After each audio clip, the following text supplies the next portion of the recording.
Welcome back. We're at Corky Evans, and we're just wrapping up, but we had a little surprise for Corky, actually. We ended up going on the streets of Nelson and went up to different citizens, because I'd like to call them citizens, not consumers, and we asked these citizens, if you had a chance to ask Corky Evans one question, what would it be? And we're going to roll the tape here.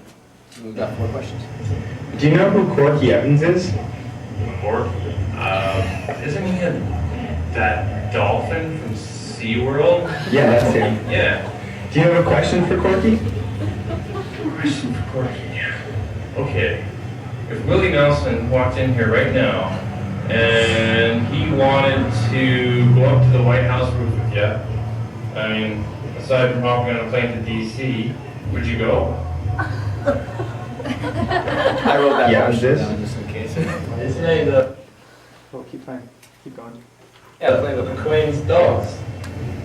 And yes, he is. And do you have a question for Corky? Do you want to play frisbee? Do you know who Corky Evans is?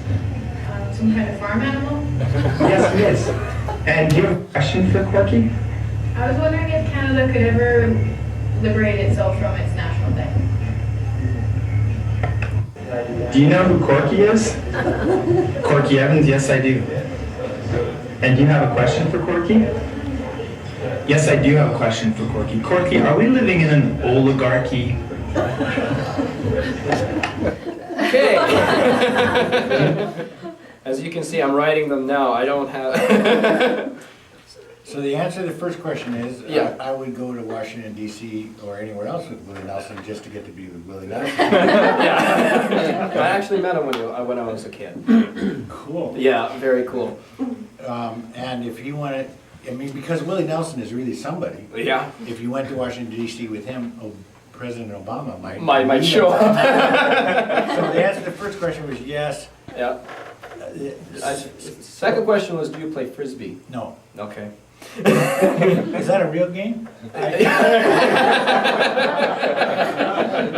Well, it's not hockey. Okay. And the third question, I guess, was liberate Canada from its debt.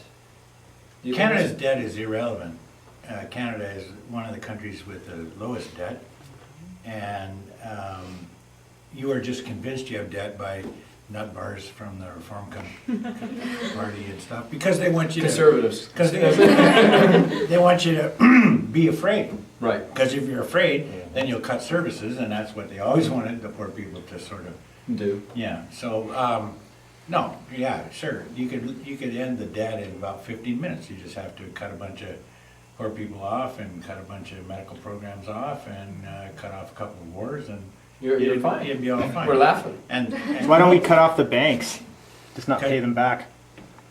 or I suppose it would be a really good idea to simply steal the money from the banks. But I'm not sure you could Get away run with for it. office. Okay, what's the next one? And the next one is, are we living in an oligarchy? Not yet, Not yet, okay. but We're on my our way. generation moved us halfway there, and if you guys finish the walk, we're toast. Wow, okay. Well, Corky, thank you so much for coming on the show. Woo! We'll be right back.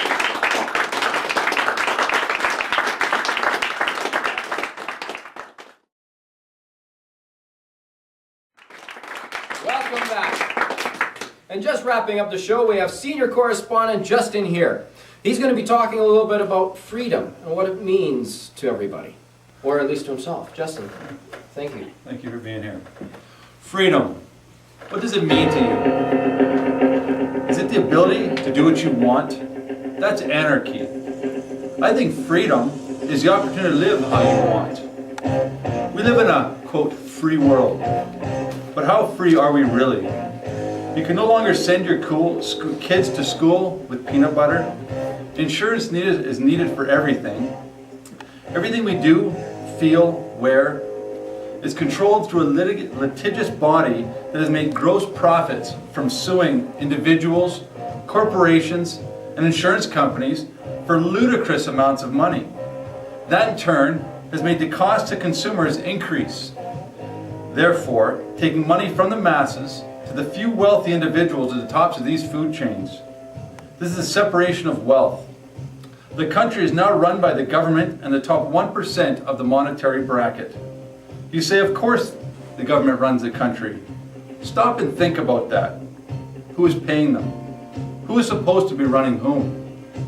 The government is supposed to be working for the masses, not having lobbyists vying for their time to push through tax breaks for those who can afford to have lobbyists.